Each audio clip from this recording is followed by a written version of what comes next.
It's a beautiful day mga kababayan, at ngayong araw nga pong ito ay maglalakbay na naman ako papunta pong Abra. At pupuntahan po natin ang ating mga scholar dyan, at kasama ko po ngayon si Direk Frankie na I know na matagal nyo rin po siyang na-miss, at makasama ko siya ngayon dito sa Abra. Yun nga po ay nandito ako ngayon sa Abra para mabisita naman natin ngayon ang ating Cuadro Marias o ang ating mga scholar from Davao na sila Irene, si Badiday, si Marjorie, at ang bago nga nilang nakasama dito na si Erna. So 1 year din, almost mahigit no, 1 taon kami hindi nagkita ni Badiday, at ngayon ko lamang siya mapupuntahan dito sa Abra. And si Erna, after ng ilang months, ngayon ko lang siya mabibisita dito sa Abra para ma-check ko kung kamusta siya, kamusta ang kanyang pag-aaral. And although nakikita ko naman sa mga vlog ang mga nangyayari sa kanila, but iba pa rin yung presensya na nandito po ako. And of course, kailangan ko talaga yung gawin dahil gusto kong mapuntahan ang lahat ng mga scholar natin para kahit paano maramdaman naman nila na nandiyan ako kahit na napakalayo at sobrang busy po ng aking schedule. And of course, thank you sa ating sponsor kay Tita PB Lab na napakabait at talaga namang todo suporta sa ating mga scholar na po. And saglit lang ako dito, mga ilang araw ako dito sa Abra for visit, and meron din kaming ginagawa dito regarding po doon sa mga kailangan tapusin, no? Saka ko na lamang i-share sa inyo yung iba pang mga kwento nun. And susulitin ko lang yung ilang araw na pagstay dito para makasama din ang Marias dahil may mga pasok po sila. So Sunday bukas siguro mayroon kaming konting pagsasama-sama o gala, something like that. And yung mga ibang obligasyon na gagawin ko pa dito. At kasama ko si Direk Frankie na nandito rin sa Abra for a couple of days. And after ko dito sa Abra ay magbabalik na rin naman po ako ngayon sa magbabalik ako sa Davao, ayan, para matingnan din naman natin ulit yung ating mga scholar na nandoon, magbisita ang mga tinutulungan natin, and of course ay makita ko rin syempre ang PB team natin si Kuya Eli dahil matagal-tagal na rin kami hindi nakikita. And after namin ng Davao, so babalik din ako ng Negros para sa iba pa nating mga ginagawa, and babalik kami doon ng PB team para ipagpatuloy ulit yung ating pag-charity, pagtulong natin sa Visayas. Ano po, so napaka-busy ng aking schedule, but I'm trying na paisa-isa natin lahat para kahit paano po ay mapuntahan natin, talagang ganoon ang Pugong Biyahero. So that's why we call it Pugong Biyahero, no?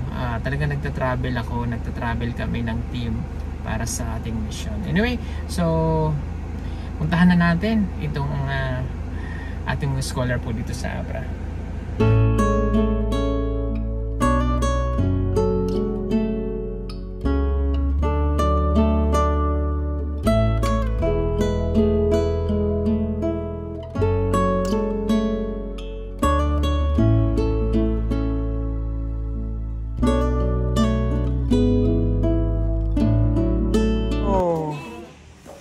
Ayan.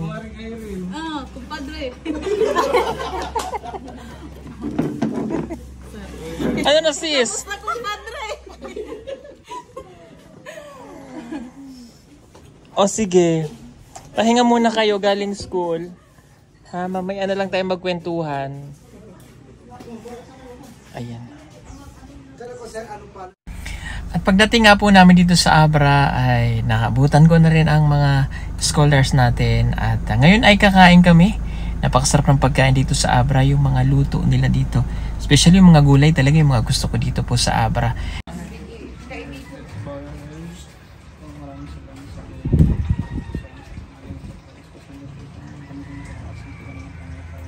Salamat naman sa patuloy na pagmamahal sa amin mula sa Manila hanggang sa Abra. Tinatalahin ko rin po sa inyo ang mga mahal sa buhay, napakalagot sa puso namin. Tinatalahin niyo rin po sila palagi. Kalugan niyo po sila ng kantong kakanila sa pang-araw-araw, at patawarin kami sa mga pagkakulang at pagkakasala po namin sa inyo. Panginoon Jesucristo, salamat din po sa patuloy na pagkakit niyo po sa ating mga panalangin. Muli ang mga panalangin mo lang, at huwag mo hiningi sa bangit mga ng Panginoon Jesucristo, bilang tagapagligtas. Tara po sa kain. Kain. Kain. Nag-video ka ba kay Kuya Totoy? Kuya Toy, kain na. Kain. Tapos oo. Tara na kayo tayo. Toy, kain tayo, Toy.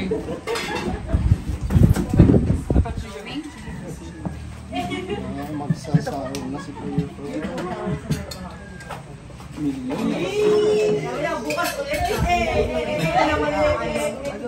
Okay na, Toy. Okay na yan. Ito yung bahay na ipinagawa sa kanila ni Tita Pipi Love. Ayan, itong room na to. For Erna and Irene po yung natutulog dyan. Sila yung nag-room. And for Badiday and Marjorie, dun po sila sa taas. Yan, meron din po silang kwarto doon. Okay. So ito, kasama ko ngayon si Erna. So inuna ko po muna si Erna. So, ilang months ka na nga? 2 pa po. 2 months? Okay, laksan mo lang ha. Okay, so 2 months na po siya dito sa Abra. So inihatid siya itotoy, that was June? 18. July 18. Okay, so 2 months ka na dito. So pasensya na, ngayon lang kita nadalaw. And napakaswerte mo kasi nadalaw kita. Kasi alam nyo, bihira nga kasi ako makapunta dito. No? Nagkakachat lang kami ni Tita regarding sa kanila. Okay, kamusta ka dito? Okay lang po. Okay ka lang? Okay, kamusta ang iyong pag-aaral? Okay lang din po. Okay lang? So, Minsan lang pag nag-Ilocano yung teacher. so paano pag nag-Iilocano? How do you... Nag-ano na lang po ako dun sa Blackboard kung paano yung process nila. Kung paano yung process? Okay, with regards dun sa pag-Ilocano, I know it's another language for you kasi Bisaya din yung lumad. Okay, it's okay na matuto kong mag-Ilocano, but again, don't forget yung native language, which is yung Ata. Okay. Hindi po namin makakalimutan kasi po magkapare kami ni Ate Irene tsaka si Yes, tama. That's right. Okay. Natapos ng exam. Opo. Kamusta ang exam? Okay lang din po. Pero Okay. sa iba, hindi ako sure po sir. Why? Iwan ko po. Okay, mataas ang expectation ko dito sa batang ito kasi yung nakuha natin siya sa Davao, I know, marami siyang pwede talagang gawin. Top 1 siya doon. Magiging top 1 ka kaya dito? Hindi ko kasi. Hindi ka sure? Opo. Okay, it's okay. Kasi first time niya dito and syempre yun nga, yung turo na matututunan niya dito, iba pa rin dun sa natutunan niya sa Davao. Pero basically sa kanahirapan, what subject? Sa MAPI. Yung MAPI kasi po sir, hindi Ilocano lang yung niya. Okay, so that's why Pero yun meron nahihirap. akong kaklase na sir, hindi niya naintindihan. Tinatagalog. Okay. Yung ibang teacher. So yun yung mahirap kapag hindi natin. Pero okay lang naman, later on maanohan mo yun. Ano? Okay, I know, nanibago ka sa lahat ng bagay. So kamusta ang communication with parents? Okay lang din. Lagi ka bang tumatawag? Consistent ba ang pagtawag? Opo. Okay. So, Pero minsan tumatawag ako, wala sila doon kasi sa UMA. nasa pupil. Okay. So, maganda lang sa'yo dito, hindi ka naman nainip. Diba? And of course, kompleto kayo. Ito yung bagong room. At kasama ka. Sino sa taas sa tutulog? Ako po, kasi mas maliit pa. Hindi ka naman nahulog? Hindi. Okay. Pag nahulog ka dyan, ibig sabihin, Naginip ako ng multo. nag-inip siya ng multo. Okay. Natapos ng exam. So, it's another battle ulit sa mga susunod na grading. No? So, later mga natututunan mo naman. And I know malaki na na-improvement mo dito. Malaki na ba? Paano nag-improve ka? Yung po, yung pagtatagalog po. Yes. Yung pagtatagalog mo, talagang na. I know, nakakapagtagalog ka naman before. Okay. Siyempre, yun nga, yung mga rules and regulations nyo dito sa bahay, I know, naintindihan ko since you are bago. Sabi ko nga, pagpatuloy mo lang yung ginagawa mo, walang problema. Karoon naman ng mga, yung mga little problem, but nagiging okay naman, no? And again, ginagawa yan para matuto ka, at para ikaw ay sa maganda, kinabukasan mo mapupunta. Napakabait ang sponsor mo. Of course, Tita PB Love, nadagdag siya dito sa grupo nila. So mamaya kakausapin ko yung tatlo, no? At separate ko lang tong kinausap ngayon kasi nga ito yung unang pagkakataon ko lang siya nadala dito para ma-update din natin siya sa mga nangyayari sa buhay mo, no? Ayun, marami ka pang mga matututunan din dito. And sa physical aspect, kamusta ka? Okay lang. Emotional, okay ba? Yung pagkami sa pamilya, okay Pero ba? minsan namimiss ko po yung pamilya ko. Okay, ano yung ginagawa pag namimiss yung family? Naiiyak po ako. O, iyak mo lang. It's normal. So, kung umiyak ka, okay lang yon. Kasi kapag umiiyak ang isang tao, na ilalabas niya yung dapat niyang sabihin. And kapag umiiyak ka, hindi naman ibig sabihin nun parang nadadown ka. Okay? So, iyak mo lang. So, ngayon ba, namimiss mo pa rin sila? Minsan umiiyak po ako, yung tago lang. Tsaka naririnig po ako ni Ate Irene. Sabi ni Ate Irene, napano ka? Ganyan siya. Kaya huwag ka nang umiyak, ganyan si Ate Irene. Okay. Mahirap talaga yung malayo sa pamilya. Alam mo naman, pag nung kinuha kita dito, dapat decidido. Since nakakailang buwan ka na naman, so kaya na. And yung pagkain, na-adapt na rin ng tiyan mo, di ba? Kasi doon kasi, kamote, dito laging bigas, may almusal sa umaga, may baon. So, mahina itong kumain eh. Malakas ka na bang kumain? Hindi po. Hindi pa rin.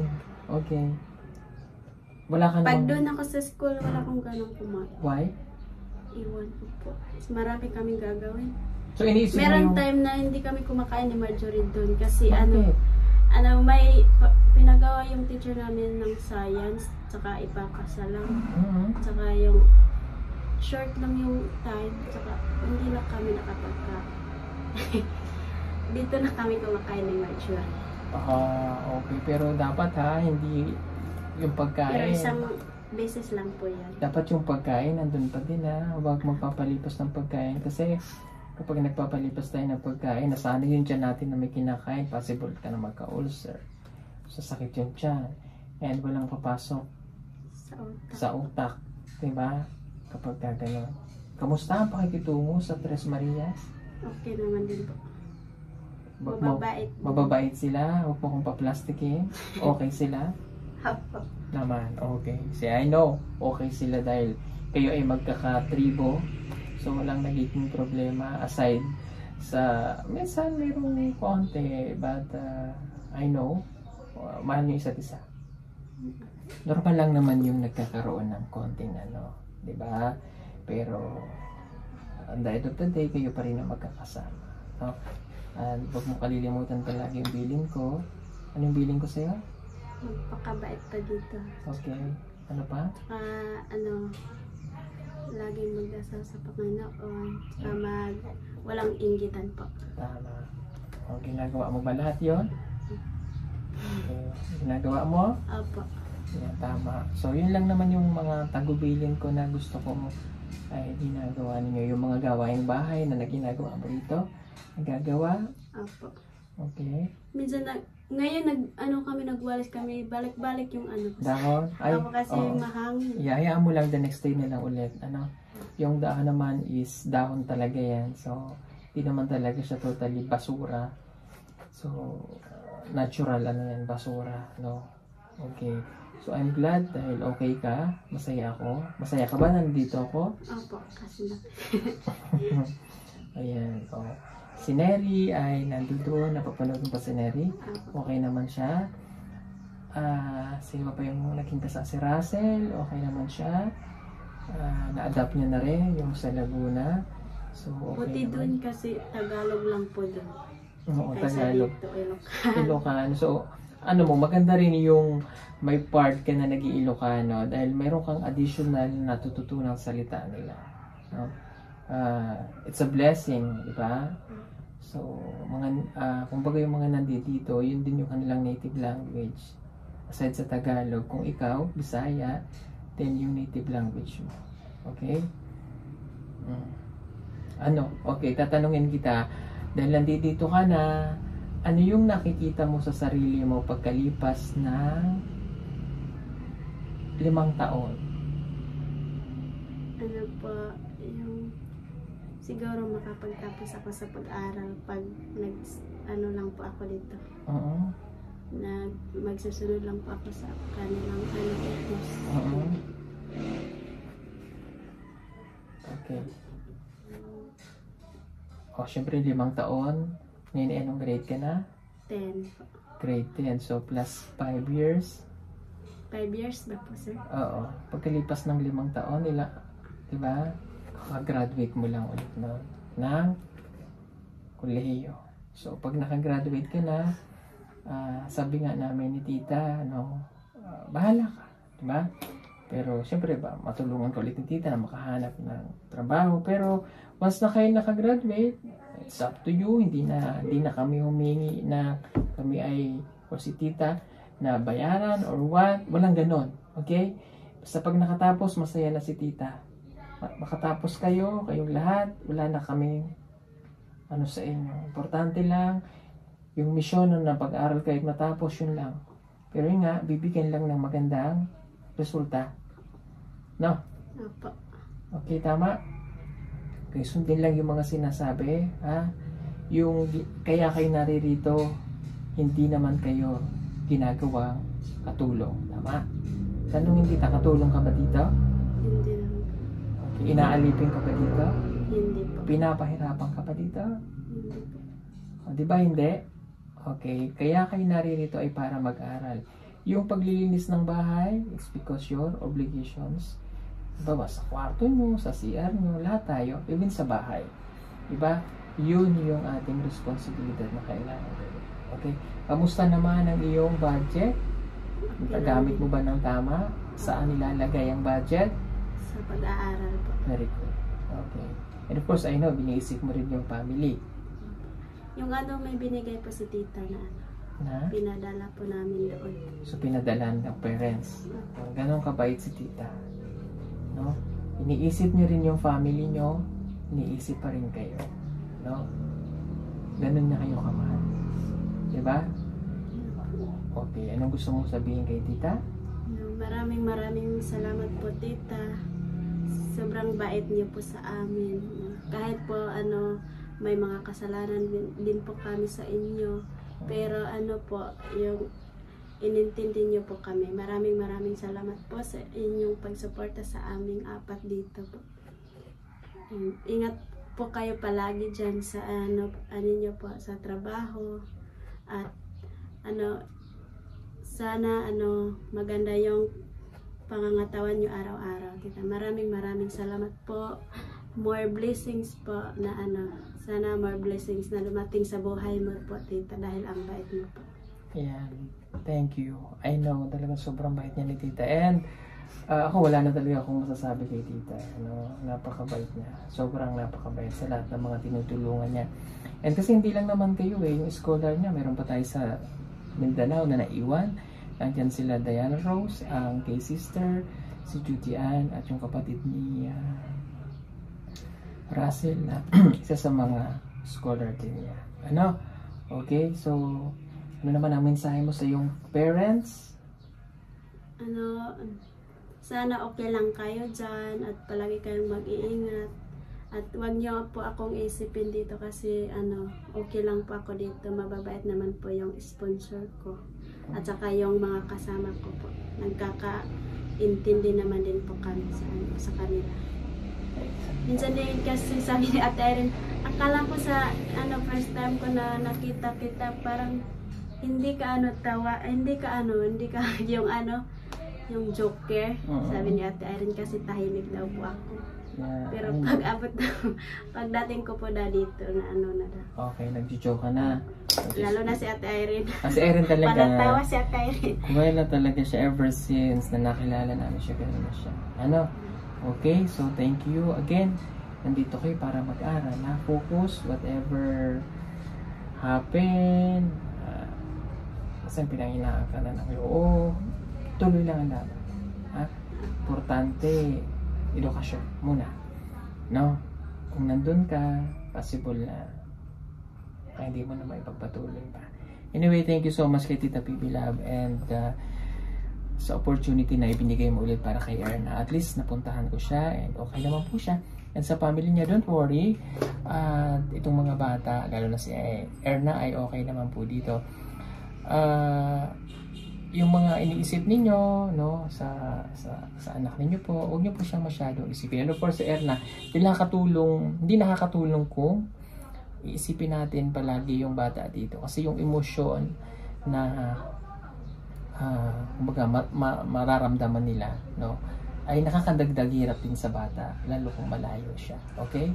So, titingnan natin kung kailan ka uuwi for vacation. No? I hope so makauwi ka next vacation. So, para mabisita mo yung pamilya. No?